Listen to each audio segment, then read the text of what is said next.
Good morning dear ABSP student. હવે આજે આપણે પી બ્લોકમાં સિલિકોનનો બીજો એક અગત્યનું સંયોજન શીખવાના છે, જેને સિલિકોન્સ કહેવાય, જેને બીજા સિલિકોન પોલિમરના નામે પણ ઓળખવામાં આવે છે. તો આ સિલિકોન્સને બીજા કયા નામે ઓળખવામાં આવે છે? સિલિકોન પોલિમરના નામે ઓળખવામાં આવે છે. રાસાયણિક રીતે જોઈએ તો તેઓ સંશ્લેષિત કાર્બન સિલિકોન પોલિમર છે, જેને સિન્થેટિક ઓર્ગેનોસિલિકોન પોલિમર પણ કહેવામાં આવે. શા માટે એને સંશ્લેષિત કાર્બન સિલિકોન પોલિમર કહેવામાં આવે? તો it is man made. That means a artificially માનવ દ્વારા પ્રિપેર કરવામાં આવે. શા માટે એને કાર્બન સિલિકોન પોલિમર કહેવામાં આવે? બિકોઝ એ કાર્બન અને સિલિકોન યુક્ત પોલિમરની લાંબી શૃંખલા ધરાવે છે, માટે સિલિકોન્સને આપણે કાર્બન સિલિકોન પોલિમર તરીકે પણ ઓળખીએ છીએ. તો પહેલો ક્વેશ્ચન, સિલિકોન એટલે શું તેના રિલેટેડ ક્વેશ્ચન પૂછાય તો it is synthetic organo silicon polymer, એટલે કે સંશ્લેષિત કાર્બન સિલિકોન પોલિમર છે, જેમાં કાર્બન અને સિલિકોન આવેલા હોય છે મુખ્યત્વે. પુનરાવર્તિત એકમ R2SiO છે, જે બીજો ક્વેશ્ચન છે નીટ લેવલનો, કે સિલિકોનમાં નીચેનામાંથી કયો પુનરાવર્તિત એકમ જોવા મળે? તો તે R2SiO છે. પુનરાવર્તિત એકમ એટલે શું? તો પોલિમરની વિરાટ લાંબી શૃંખલામાં જે એકમનું પુનરાવર્તન વારંવાર થતું હોય, the unit which is repeated several period of time, એટલે કે ઘણી વખત એ રિપીટ થતો હોય, તો તેવા એકમને શું કહેવામાં આવે છે? પુનરાવર્તિત એકમ. તો સિલિકોનનું બંધારણ છે, તેમાં પુનરાવર્તિત એકમ કયો છે? R2SiO. તે એકબીજા સાથે કયા બંધ દ્વારા જોડાયેલા છે?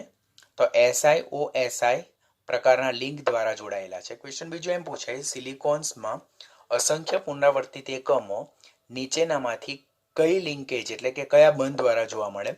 તો silicon, single bond O, single bond silicon, single bond O, એવી રીતે SiO-Si બંધ દ્વારા એ લોકોમાં અસંખ્ય પુનરાવર્તિત એકમો એકબીજા સાથે જોડાયેલા છે. આમ સિલિકોન એ એક જાતના સંશ્લેષિત કાર્બન સિલિકોન પોલિમર છે, જેમાં કાર્બન અને સિલિકોન બંને જોવા મળે. તેમાં પુનરાવર્તિત એકમ R2SiO છે, અને જેમાં અસંખ્ય પુનરાવર્તિત એકમો એકબીજા સાથે SiO-Si લિંક દ્વારા જોડાયેલા જોવા મળે છે. આ સિલિકોનનું બંધારણ સામાન્ય સૂત્ર જો જોઈએ તો R2SiON પ્રકારનું છે, જ્યાં R એ એરાઇલ ઓર આલ્કાઇલ ગ્રુપ હોઈ શકે. આલ્કાઇલ તરીકે મિથાઇલ પણ લઈ શકાય, which is given in text book, અને એરાઇલ તરીકે ફિનાઇલ પણ લઈ શકાય. આમ સિલિકોનનું સામાન્ય સૂત્ર શું આવે? બીજો ક્વેશ્ચન, R2SiON ટાઈમ્સ, બરાબર, જ્યાં R આલ્કાઇલ ઓર એરાઇલ, આલ્કાઇલ તરીકે મિથાઇલ લઈ શકાય અને એરાઇલ તરીકે ફિનાઇલ લઈ શકાય. તેનું પ્રમાણ સૂચક સૂત્ર જો જોઈએ તો R2SiO છે, જે કીટોનનું સામાન્ય સૂત્ર R2SiO ને મળતું આવે, માટે આ જે સિલિકોન નામ પાડવામાં આવેલ છે તે કીટોનના બેઝ પર નામ પાડવામાં આવેલું છે.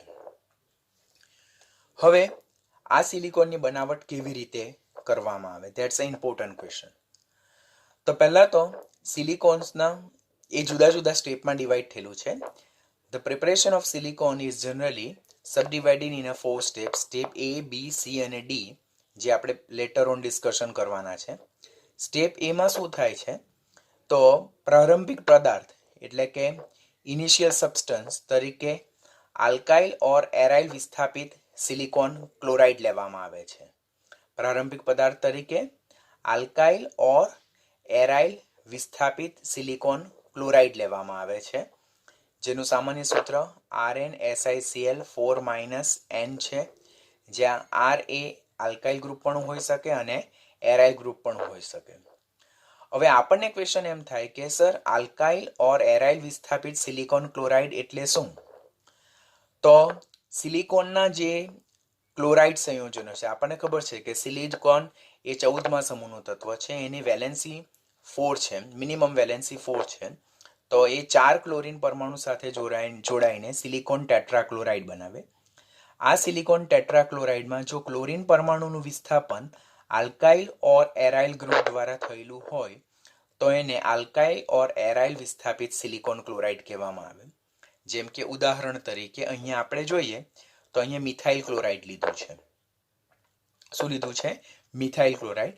તો આ મિથાઇલ ક્લોરાઇડની પહેલા કોની સાથે પ્રક્રિયા કરવામાં આવે? સિલિકોન સાથે પ્રક્રિયા કરવામાં આવે 573 કેલ્વિન તાપમાને અને કોપર ઉદ્દીપકની હાજરીમાં જો પ્રક્રિયા કરવામાં આવે તો આપણને ડાયક્લોરો ડાયમિથાઇલ સિલેન નામનું સંયોજન મળે છે, જેને શું કહેવામાં આવે? ડાયક્લોરો ડાયમિથાઇલ સિલેન સંયોજન મેળવવામાં આવે છે. આ સંયોજન કેવી રીતે મળ્યું? મિથાઇલ ક્લોરાઇડની કેટલા મોલ મિથાઇલ ક્લોરાઇડ લીધા?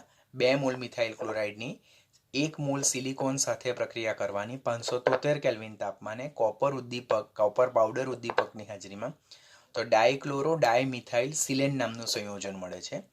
આ વિસ્થાપિત સિલિકોન ક્લોરાઇડ છે. જો સિલિકોનમાં અહીંયા જે 4 ક્લોરીન હોવા જોઈએ તેની જગ્યાએ અહીંયા મિથાઇલ છે, તો એને વિસ્થાપિત સિલિકોન ક્લોરાઇડ કહેવામાં આવે છે.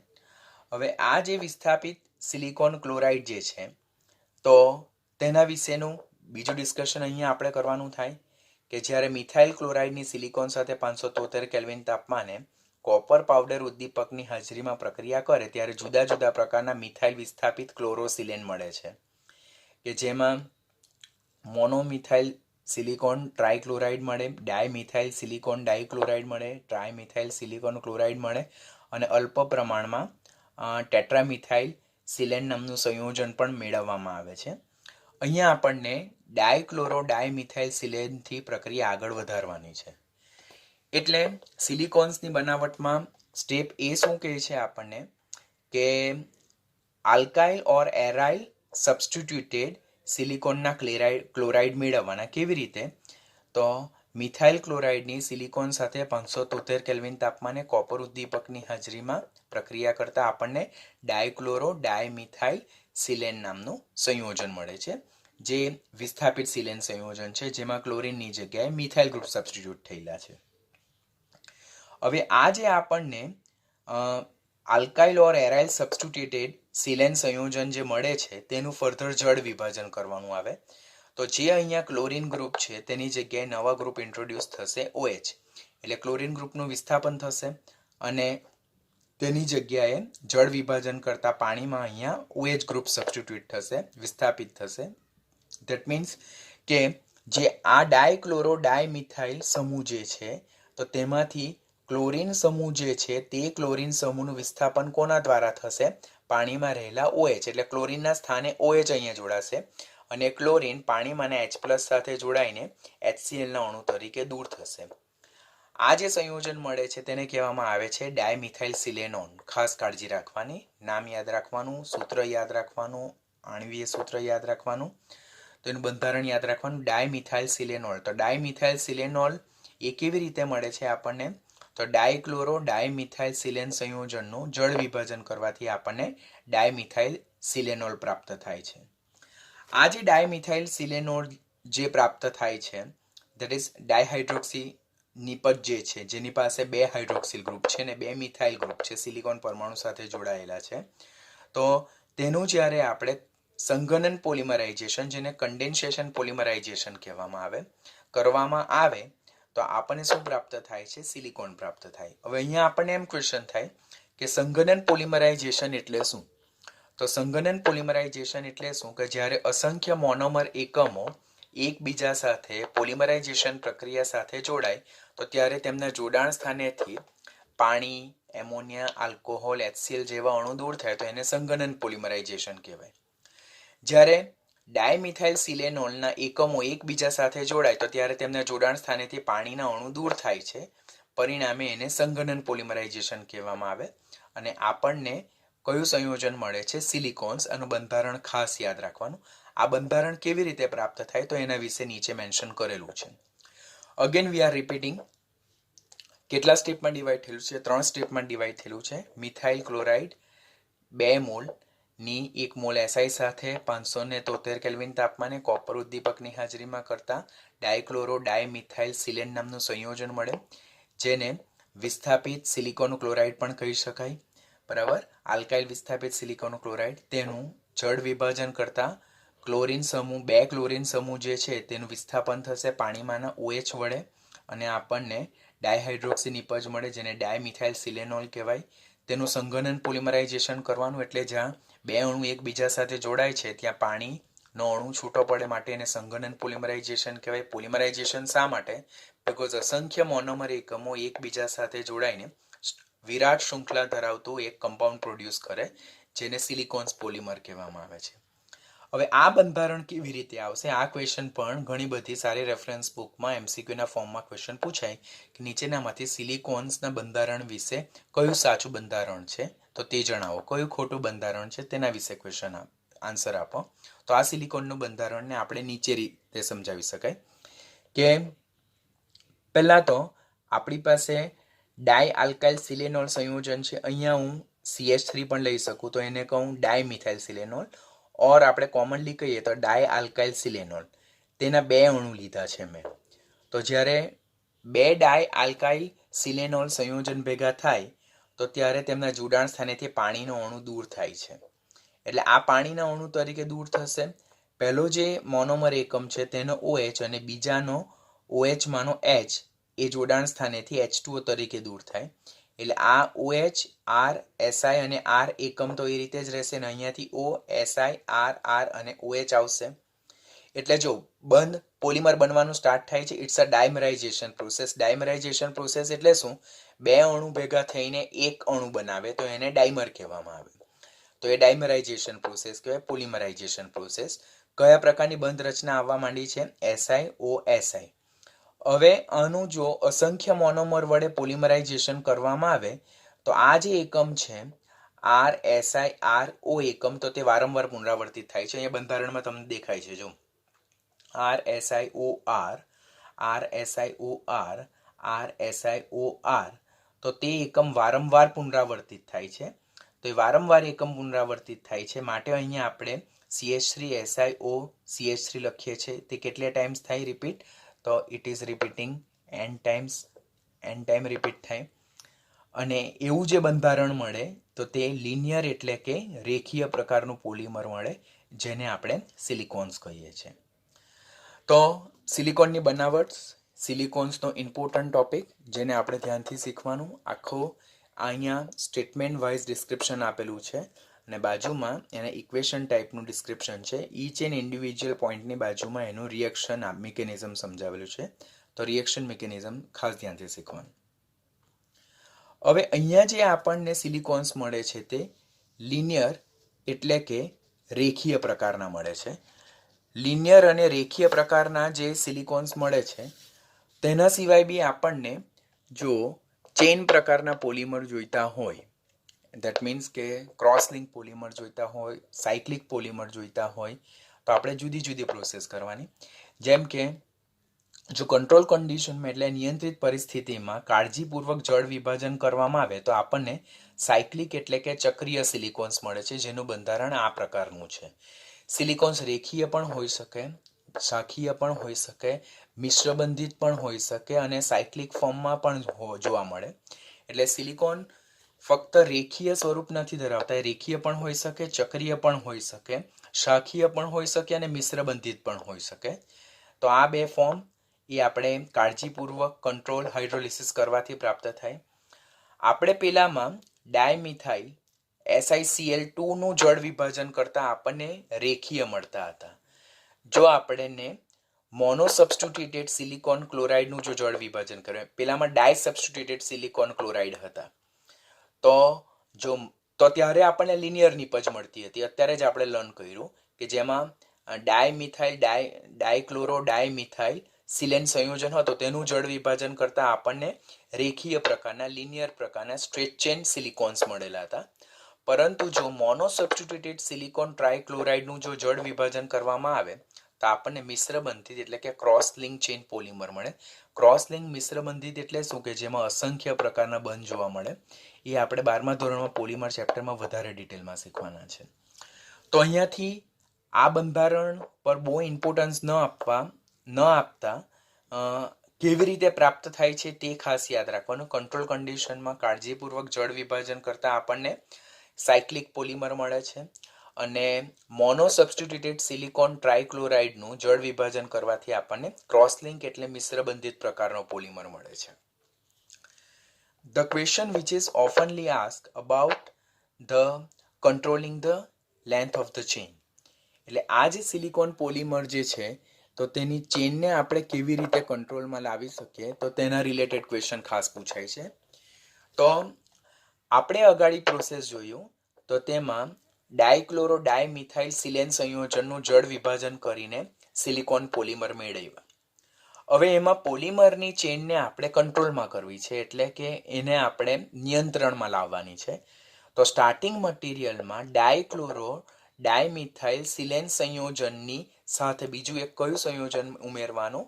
મોનો સબસ્ટિટ્યુટેડ, એટલે કે ધેટ મીન્સ મોનોક્લોરો સબસ્ટિટ્યુટેડ સિલેન સંયોજન છે તે સ્ટાર્ટિંગ મટીરિયલ તરીકે ઉમેરવાનું. સ્ટાર્ટિંગમાં આપણે R2SiCl2નું જળ વિભાજન કરતા સિલિકોન પોલિમર મળ્યા. હવે એ જે ચેઇન પોલિમરની ચેઇન છે તેને કંટ્રોલ કરવા માટે આપણે એમાં શું ઉમેર્યું? R3SiCl ઉમેર્યું છે, એટલે કે ટ્રાય સબસ્ટિટ્યુટેડ સિલિકોન મોનોક્લોરાઇડ જે નિપટ જે છે, like a trimethyl chlorosilane સંયોજન આપણે સાથે ઉમેરીએ તો એને મિશ્ર કરીને જો જળ વિભાજન કરવામાં આવે તો જે R3SiCl સંયોજન જે છે તો તે R2SiCl2 દ્વારા જે સ્ટ્રેચ ચેઇન ઉદ્ભવે છે તેનો એક છેડો બંધ કરી દે છે અને પરિણામે શૃંખલાને કોઈ પણ દિશામાં OH એક છેડે OH ન મળતા તે પોલિમરની શૃંખલાની લંબાઈને શું કરે છે? નિયંત્રિત કરે છે. એટલે પોઈન્ટ નંબર ડી જે છે ધેટ્સ ઇમ્પોર્ટન્ટ કે સિલિકોન પોલિમરની જે શૃંખલા છે તે શૃંખલા લંબાઈમાં વૃદ્ધિ અટકાવવા માટે અંદર કયું સંયોજન ઉમેરવામાં આવે? તો અંદર R3SiCl, એટલે અહીંયા તમને ટ્રાયમિથાઇલ સિલિકોન ક્લોરાઇડ પણ આપવામાં આવે તો એ પણ સાચું જ છે. ટ્રાય આલ્કાઇલ સિલિકોન ક્લોરાઇડ ઓર ટ્રાયમિથાઇલ સિલિકોન ક્લોરાઇડ પણ કહેવામાં આવે. તે ઉમેરવાથી શું થાય તો તેનું રિએક્શન મિકેનિઝમ આપ્યું છે. ઇન્ડિવિજ્યુઅલ ડાયક્લોરો ડાયમિથાઇલ સિલિકોનનું જળ વિભાજન ન કરતા આપણે આ બંને સબસ્ટિટ્યુટેડ નિપજનું મિશ્રણ લઈને એનું જો જળ વિભાજન કરીએ આપણને તો R2SiCl2નું આપણને જળ વિભાજન થતાં આ નિપજ મળે છે અને આનું જળ વિભાજન થતાં આપણને આ નિપજ મળે છે. એટલે આમાંથી 2 ક્લોરીનનું વિસ્થાપન થઈને 2 OH ગ્રુપ સબસ્ટિટ્યુટેડ થાય ને આમાંથી 1 ક્લોરીનનું જળ વિભાજન થઈને 1 OH ગ્રુપ સબસ્ટિટ્યુટેડ થાય છે. હવે આ એકમ અને આ એકમ જે છે તો તે જ્યારે જોડાણ સ્થાનેથી જોડાય તો તેમના જોડાણ એ બંને એકમો જ્યારે એકબીજા સાથે જોડાય છે એટલે કે ડાયહાઇડ્રોક્સી સબસ્ટિટ્યુટેડ નિપજ અને મોનોહાઇડ્રોક્સી સબસ્ટિટ્યુટેડ નિપજ જે આપણને મળે તો ત્યારે તેમના જોડાણ સ્થાનેથી પાણીનો અણુ દૂર થાય છે અને આ એકમો જોડાઈ જાય છે. જો ફર્ધર એટલે અહીંયા આ છેડા પર OH જો અવેલેબલ હોય તો શૃંખલા પ્રક્રિયાની લંબાઈ અગાડીને અગાડી વધતી રહી, પરંતુ આ છેડો બ્લોક થઈ ગયો. Here we are not having any kind of OH group, so now that will terminate the length of the particular chain. એટલે સિલિકોન્સમાં આ રીતે જો ટ્રાય આલ્કાઇલ ડેરિવેટિવ્સ એટલે કે સિલિકોનના જે હેલાઇડ છે તેના ટ્રાય આલ્કાઇલ ડેરિવેટિવ્સ જો ઉમેરવામાં આવે તો જે આખી પોલિમરની ચેઇન જે છે તો તેનો અહીંયા જે OH છે તેની જગ્યાએ R પોર્શન આવી જાય તો ફર્ધર એ ચેઇનને અગાડી વધવામાં મદદરૂપ થવા દેતું નથી. That means from the same part, એટલે કે આ જગ્યાએથી ચેઇન શું થઈ જાય? Terminate to further go head, એટલે અગાડી વધવાની ચેઇનની લંબાઈ અહીંયા નિયંત્રિત થઈ જાય છે. આમ પ્રારંભિક પદાર્થમાં આપણે આ બંને સંયોજનનું મિશ્રણ લઈએ તો એ શૃંખલાની સરેરાશ લંબાઈ એટલે કે એવરેજ ચેઇન લેન્થને નક્કી કરવામાં આપણને મદદરૂપ થશે. Hope you are getting about the preparation. જો આપણે સિમ્પલ ડાયક્લોરો ડાયમિથાઇલ સિલેન સંયોજનનું જળ વિભાજન કરતે તો આપણને લાંબી શૃંખલા ધરાવતો પોલિમર મળતો હતો, પરંતુ એ મળતા પોલિમરની શૃંખલાને જો નિયંત્રિત કરવી હોય તો આપણે અંદર ટ્રાય આલ્કાઇલ સિલિકોન ક્લોરાઇડ સંયોજન ઉમેરવું પડે. ટ્રાય આલ્કાઇલ સિલિકોન ક્લોરાઇડ ઉમેરતા શું થાય તો જે પોલિમરની શૃંખલા છે તેના એક છેડે OH ગ્રુપની જગ્યાએ R ગ્રુપ ઇન્ટ્રોડ્યુસ થઈ જાય. પરિણામે એ શૃંખલાની લંબાઈ જે છે તેને શું કરશે? કંટ્રોલ કરશે, નિયંત્રિત કરશે. એટલે ફર્ધર અહીંયાથી જે શૃંખલા લંબાઈ એટલે શૃંખલાની લંબાઈમાં જે વૃદ્ધિ થવી જોઈએ તે હવે ફર્ધર થઈ શકવાની નથી. તો પ્રિપરેશનમાં this is also important question, તે તમારે ખાસ ધ્યાનથી રાખવાનું. આજે તમને સર્કલ કરેલા પોઈન્ટ જે છે તે બધા ઇમ્પોર્ટન્ટ છે. માટે R3SiCl એટલે ટ્રાય આલ્કાઇલ સિલિકોન ક્લોરાઇડ જે સંયોજન જે છે તેને આપણે ચેઇન લેન્થ કંટ્રોલિંગ રિએજન્ટ એટલે કે શૃંખલા લંબાઈ નિયંત્રિત કરતો પદાર્થ કહે છે. તો ધેટ્સ અ ઇમ્પોર્ટન્ટ વન, ખાસ કાળજી રાખવાની. સિલિકોન વિશે જનરલ ઇન્ટ્રોડક્શન અને પ્રિપરેશન અને લેન્થ કંટ્રોલિંગ મિકેનિઝમ શીખ્યા બાદ the last topic about the silicon, that is about the property and uses, એટલે સિલિકોનના ગુણધર્મો અને ઉપયોગો. પહેલો જ ક્વેશ્ચન, સિલિકોનની જે શૃંખલા લંબાઈ છે અને સ્નિગ્ધતા જે છે તો તે બંને એકબીજાના સમપ્રમાણમાં છે. એટલે સિલિકોન્સની જેમ શૃંખલા લંબાઈ વધતી જાય તેમ સિલિકોન સંયોજનો જે છે તેમની સ્નિગ્ધતા એટલે કે વિસ્કોસિટી વધતી જાય છે.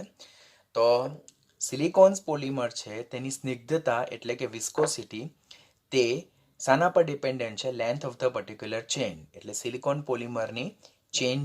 પોલિમરની જે શૃંખલા છે તેની લંબાઈ પર આધાર રાખે. જેટલી એ પોલિમર ચેઇનની લંબાઈ વધારે તેમ એની સ્નિગ્ધતા એટલે કે વિસ્કોસિટી વધારે. ફર્સ્ટ ઇમ્પોર્ટન્ટ ક્વેશ્ચન જોઈએ આપણે તો નાની શૃંખલા ધરાવતા જે પોલિમર હોય તો તેની સ્નિગ્ધતા ઓછી હોય એટલે એ લોકો ઓઇલી લિક્વિડ્સ તરીકે અસ્તિત્વ ધરાવે, તેલીય પ્રવાહી તરીકે અસ્તિત્વ ધરાવે. Just only we learn that કે સિલિકોન્સ પોલિમર જે છે તેમની સ્નિગ્ધતા એટલે કે વિસ્કોસિટી એ જે સિલિકોન પોલિમરની શૃંખલા જે છે તેના લંબાઈના સમપ્રમાણમાં છે. That means as length of chain silicon polymer chain is going to increase, its viscosity is definitely going to increase. આ કિસ્સામાં ઇટ્સ અ શોર્ટ ચેઇન એટલે કે શૃંખલાની લંબાઈ નાની છે, ઓછી છે, તો ત્યારે સિલિકોન્સ કયા સ્વરૂપે જોવા મળે? તેલીય પ્રવાહી ઓઇલી લિક્વિડ તરીકે જોવા મળે. મધ્યમ શૃંખલા ધરાવતા સિલિકોન્સ જે છે તો તે સ્નિગ્ધ તેલ એટલે વિસ્કસ ઓઇલ, જેલી ઓર ગ્રીસ તરીકે જોવા મળે, ગ્રીસ જેવી કન્સિસ્ટન્સી હોય એની. અને જેમ શૃંખલાની લંબાઈ ઘણી વધારે હોય એટલે મોટી શૃંખલા ધરાવતા સિલિકોન જે હોય તો તે રબરયુક્ત ઇલેસ્ટોમર અને રેઝિન જેવું બંધારણ ધરાવે છે. આમ અહીંયાથી ક્વેશ્ચન શું પૂછાશે કે સિલિકોન્સ પોલિમરની સ્નિગ્ધતા એ શૃંખલાની લંબાઈ પર આધાર રાખતી નથી, તો એ વિધાન ખોટું, એ શૃંખલાની લંબાઈ પર આધાર રાખે. બીજું ટ્રુ અને ફોલ્સ એમ પૂછવામાં આવે કે સિલિકોન્સ પોલિમરમાં જેમ શૃંખલાની લંબાઈ વધતી જાય તેમ સ્નિગ્ધતા ઘટતી જાય, તો ખોટું, જેમ શૃંખલાની લંબાઈ વધતી જાય તેમ સ્નિગ્ધતા પણ શું થતી જાય છે? વધતી જાય છે. આમ જેમ શૃંખલા લંબાઈ વધતી જાય તેમ વિસ્કોસિટી વધતી જાય અને તેમ તેઓ તેલીય પ્રવાહીમાંથી ગ્રીસ અને ગ્રીસમાંથી ક્રમશઃ રબર સ્ટ્રક્ચરમાં રૂપાંતર પામે છે. સિલિકોન સંયોજનની અત્યારે સ્નિગ્ધતા વિશે લર્ન કર્યું, તેવી જ રીતે એના ઉત્કલન બિંદુ પણ શું છે? શૃંખલા લંબાઈ એટલે કે ચેઇન લેન્થ પર ડિપેન્ડન્ટ છે. જેમ શૃંખલા લંબાઈ વધતી જાય તેમ તેમ સિલિકોન પોલિમરના ઉત્કલન બિંદુ પણ શું થતા જાય? વધતા જાય છે. One of very important question કે ઊંચા તાપમાને ઓર નીચા તાપમાને એટલે હાયર ઓર લોઅર ટેમ્પરેચર બંને કિસ્સામાં તેઓ ગ્રેફાઇટ કરતાં પણ સારા લુબ્રિકન્ટ એટલે કે ઊંજણકારક પદાર્થ તરીકે વર્તે છે. શા માટે? તો સિલિકોનની સ્નિગ્ધતા એ તાપમાનની અસરથી સ્વતંત્ર છે. That means viscosity of silicon is independent of effect of temperature. It is not depend upon the temperature effect. That means તેઓ નીચા તાપમાને ઘટ પણ નથી થતા અને ઊંચા તાપમાને બહુ લિક્વિડ ફોર્મમાં પણ નથી આવી જતા. ધેટ મીન્સ સિલિકોનની જે વિસ્કોસિટી જે છે તો તે તાપમાનની અસરથી શું છે? સ્વતંત્ર છે. That means they are better lubricant than graphite at low temperature and high temperature. તો આ જે અંડરલાઇન કરેલું જે સ્ટેટમેન્ટ છે તે તમને નીટ બેઝ પર ક્વેશ્ચન પૂછાય કે ઊંચા તાપમાને ઓર નીચા તાપમાને તેઓ ગ્રેફાઇટ કરતાં સારા લુબ્રિકન્ટ તરીકે વર્તે. વિધાન સાચું કે ખોટું? તો સાચું. એનું રીઝન શું હોઈ શકે? તો સિલિકોનની સ્નિગ્ધતા એ તાપમાન પર આધારિત નથી એટલે એ તાપમાન પર સ્વતંત્રિત નથી. નીચા તાપમાને ઘટ નથી થતા અને ઊંચા તાપમાને વધારે લિક્વિડ ફોર્મમાં નથી આવી જતા. થર્ડ પોઈન્ટ જે છે તો chemically they are inert and very stable in nature એટલે રાસાયણિક રીતે એ લોકો સ્થાયી છે અને કેવા સ્વભાવ ધરાવે છે? નિષ્ક્રિય છે. તો શા માટે રાસાયણિક રીતે નિષ્ક્રિય અને સ્થાયી સ્વભાવ ધરાવે? તો that is due to two factor. પહેલું, આપણે સિલિકોન્સમાં કઈ પ્રકારની બંધ રચના જોઈએ તો SiO એસઆઈ પ્રકારની બંધ રચના જોઈ. અને આ જે એસઆઈઓ જે બંધ જે છે તો it's a very strong bond. It is having high dissociation enthalpy. એટલે આ એસઆઈઓ બંધ ઉર્જા જે છે, બંધ વિયોજન એન્થાલ્પીનું મૂલ્ય 503 કિલોજૂલ પ્રતિ મોલ જેટલું છે, જે ઘણું ઊંચું છે. એટલે આ બંધને તોડવા માટે ઘણી વધારે ઉર્જા આપવી પડે. માટે આ બંધને તોડવા માટે વધારે ઉર્જા આપવી પડે માટે સિલિકોન્સ એ રાસાયણિક રીતે કેવા છે? નિષ્ક્રિય છે. સિલિકોન્સમાં આપણે એમ પણ કીધું કે it's a synthetic carbon silicon યુક્ત પોલિમર છે. એટલે એમાં સિલિકોન અને કાર્બન પણ છે. તો સિલિકોન અને કાર્બન પણ બંધ પણ કેવો જોવા મળે? પ્રબળ પ્રકારનો જોવા મળે છે. આમ એસઆઈ બંધ પ્રબળતા ઘણી વધારે છે અને સિલિકોન અને કાર્બન વચ્ચેનો બંધ પણ ઘણો પ્રબળ છે, જે સિલિકોનને કેમિકલી સ્ટેબલ અને ઇનર્ટ એટલે કે રાસાયણિક રીતે સ્થાયી અને નિષ્ક્રિય સ્વભાવ બક્ષે છે. આમ સિલિકોન થર્મલ સ્ટેબલ છે, ઉષ્મીય ઇન્સ્યુલેટર. થર્મલ ઇન્સ્યુલેટર એટલે ઉષ્મીય અવરોધ તરીકે વર્તે. અને આ જે થર્મલ સ્ટેબિલિટી છે તો તેમાં જો ફિનાઇલ ગ્રુપ ઇન્ટ્રોડ્યુસ થયેલો તો સૌથી વધારે, પછી મિથાઇલ, પછી ઇથાઇલ અને પછી પ્રોપાઇલ. આ બહુ રેર કેસમાં પૂછે, ખાલી આપણે એક વખત યાદ રાખવાની. તેમની થર્મલ સ્ટેબિલિટી ઘણી વધારે છે. ઉષ્મીય અવરોધક એટલે કે થર્મલ ઇન્સ્યુલેટર તરીકે તેઓ ખાસ ઉપયોગી છે. એની ઉપયોગિતા છે, એપ્લિકેશન છે, યાદ રાખવાનું. Silicon can be use as a thermal insulator. એટલે ઉષ્મીય અવરોધક ગુણધર્મ ધરાવે, બિકોઝ ઊંચા તાપમાને પણ એમના બંધારણમાં કોઈ ફેરફાર નથી થતો. અને ઓક્સિડેશન અને જે ઓર્ગેનિક સોલ્વન્ટ છે, કાર્બનિક પ્રક્રિયકો પ્રત્યે પણ તેઓ કેવા છે? બિન પ્રતિકારક છે. That means they want react with organic solvent as well. જેને કારણે એ લોકો ગુડ ઇલેક્ટ્રિકલ ઇન્સ્યુલેટર એટલે સારા વિદ્યુત અવાહક તરીકે વર્તે છે. કારણ કે તેઓ કાર્બનિક પોલિમર કરતાં ઉષ્મીય વધુ સ્થાયી છે અને ઊંચા તાપમાને પણ તેઓ ઘણી સ્થાયીતા દર્શાવે છે. ઘણી વખત આપણા ઘરે જે વાયરિંગ હોય અને જો તાપમાનમાં ફ્લક્ચ્યુએશન આવે ઓર વોલ્ટેજ ફ્લક્ચ્યુએશન આવે તો વાયર બળી જાય અને એનું જે રબર ઇન્સ્યુલેશન છે તે આખું ડિસ્ટ્રોય થઈ જાય. પણ સિલિકોન્સમાં એ શક્ય નથી, બિકોઝ એ ઊંચા તાપમાને પણ કેવા પ્રકારના છે? સ્થાયી પ્રકારના છે. That's why they are good electrical insulator. They are acting like a good electrical insulator. એટલે અત્યારે જે આપણા ઘરમાં વાયરિંગ થાય તો તે સિલિકોન વાયરિંગ, એટલે બહારનું જે ઇન્સ્યુલેશન હોય તે શાનું બનેલું હોય છે? સિલિકોનનું બનેલું હોય. તે નોનસ્ટિક અને એન્ટી ફોમિંગ પ્રોપર્ટી પણ ધરાવે, એટલે કે ફીણ અવરોધક પ્રોપર્ટી પણ ધરાવે. એની એક કેરેક્ટરિસ્ટિક છે, જસ્ટ આપણે પોઈન્ટ તરીકે યાદ રાખવાનું થાય. And the last most application and property of silicon, તો ખાસ યાદ રાખવાનું કે આપણે સિલિકોન જોયું તો સિલિકોનમાં આપણે આલ્કાઇલ ઓર એરાઇલ ડેરિવેટિવ્સ એટલે કે સબસ્ટિટ્યુટેડ આલ્કાઇલ ઓર એરાઇલ ગ્રુપ હોય સિલિકોનના બંધારણમાં. હવે આ એરાઇલ અને આલ્કાઇલ ગ્રુપ જે છે તો તે તો નોન પોલર છે, એટલે કે બિન ધ્રુવીય છે, કાર્બનિક પાર્ટ છે એટલા માટે. તો એ નોન પોલર હોવાને પાણી પ્રત્યે શું અપાકર્ષણનો ગુણધર્મ ધરાવે, વોટર રિપેલિંગ પ્રોપર્ટી ધરાવે છે. જેને કારણે સિલિકોનનો ખાસ ઉપયોગ શેમાં થાય? વોટરપ્રૂફિંગ તરીકે થાય, જલ સહકારક તરીકે ઉપયોગ થાય. તો again one of property of silicone, that is waterproofing property. Why? Because in structure of silicone એટલે કે સિલિકોનના બંધારણમાં આપણી પાસે આલ્કાઇલ ગ્રુપ પણ સબસ્ટિટ્યુટ થયેલો છે અને એરાઇલ ગ્રુપ પણ સબસ્ટિટ્યુટ થયેલો છે. એટલે સિલિકોનના બંધારણમાં આલ્કાઇલ ગ્રુપ ઓર જોવા મળે ઓર એરાઇલ ગ્રુપ પણ જોવા મળે. આલ્કાઇલ અને એરાઇલ બંને એ બિન ધ્રુવીય છે, નોન પોલર છે, પાણી પ્રત્યે અપાકર્ષણ ધરાવે, વોટર રિપેલિંગ પ્રોપર્ટી ધરાવે છે. તો due to that reason it will provide the waterproofing property to the silicone. એને કારણે કાગળ છે, ઊન છે, કાપડના તાંતણા છે, લાકડા છે, કાર છે, તેના પર સિલિકોન્સનું પાતળું આવરણ ચડાવીને એને વોટરપ્રૂફિંગ કરવામાં આવે અને પાણી સામે એમને રક્ષણ આપવામાં આવે છે. સિલિકોન્સ આર બાયોકમ્પેટેબલ એઝ વેલ, એટલે કે લોકો જૈવ સુસંગત છે અને જૈવિક પ્રણાલી સાથે બિન પ્રતિકારક છે અને સુમેળ ધરાવતા પદાર્થો છે.